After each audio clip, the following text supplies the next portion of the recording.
They whispered about the gladiators as if they were gods of the arena, adored by crowds, coated in glory, fed with gold.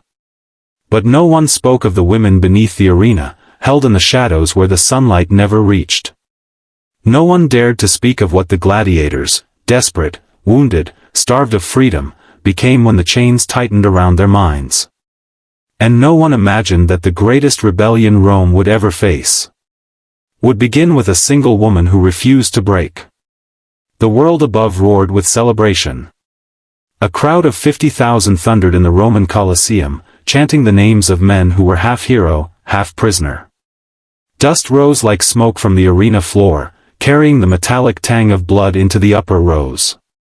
But beneath all that noise, beneath the marble, beneath the sand, the dungeon was silent. Ilara had learned to read silence the way others read scrolls. There were different kinds. The thick, suffocating silence of fear. The trembling silence of hopelessness. And tonight, the sharp, brittle silence of something about to break. She sat against the cold stone wall, the flickering torches carving shadows across her face. Her wrists were bruised from bindings, her breath was shallow, but her eyes, bright, fierce, unyielding, remained startlingly alive. Across the narrow cell, little Tullia, no more than 12, huddled with her knees against her chest. "Ilara," she whispered, "will they take someone again tonight?" Ilara swallowed. The women were not brought here for entertainment. Not for pleasure. They were kept because the Empire had discovered something far more cruel. If you want to break a gladiator, you first break someone he cares about. Ilara placed a steadying hand on Tullia's shoulder. "I won't let them take you," she said softly. "But how?" Tullia asked. "We're prisoners." "Prisoners can still think," Ilara replied. "And thinking people are dangerous." Just then, footsteps approached, the heavy footfall of armored guards. Torches cast moving shadows on the wall. Tullia trembled. Ilara stood, heart pounding not with fear, but determination. The door scraped open. A guard scanned the women, his expression bored, cruelly casual. "Ilara," he said. "You're wanted."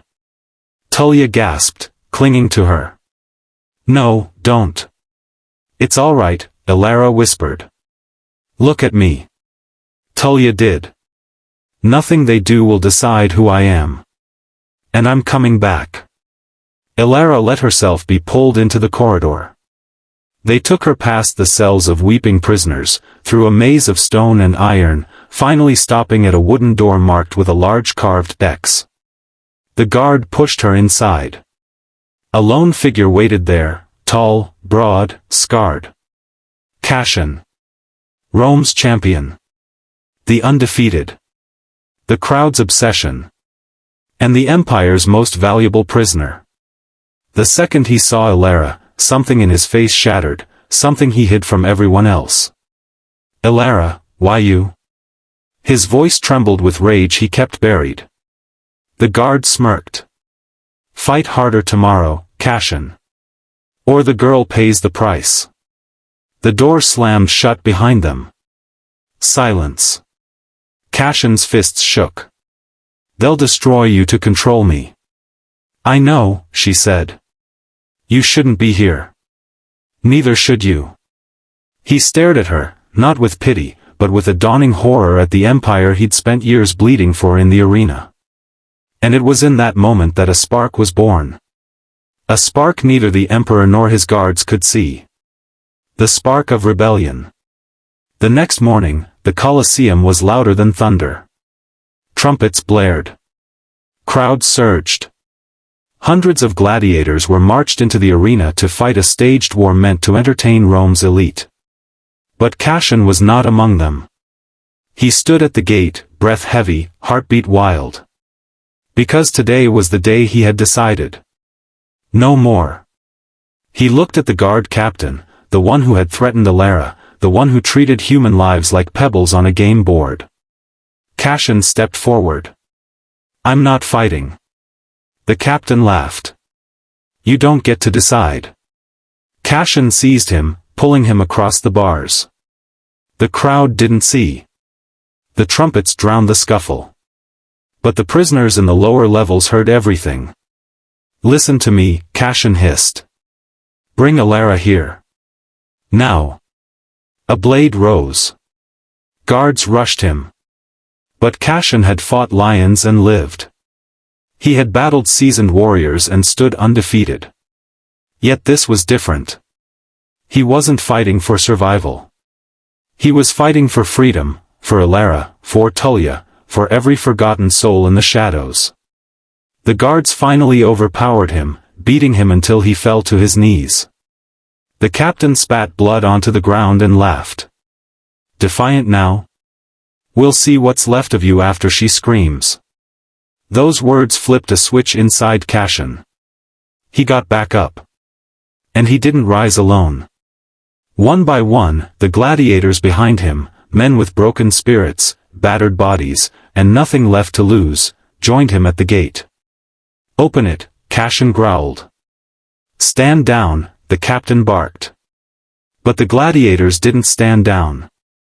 They charged. Not toward the arena. Not toward glory. Toward the dungeon. Toward the women the Empire had used as chains around their necks. Torches fell. Alarms rang. Guards scrambled.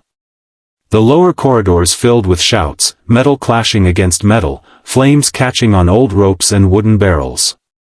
Ilara heard the chaos and pulled Tullia close. "What's happening?" the girl whispered.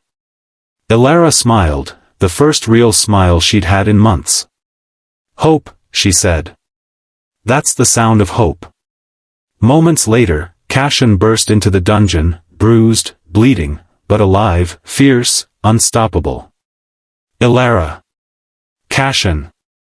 But before they could reach each other, flames erupted at the far end of the hall.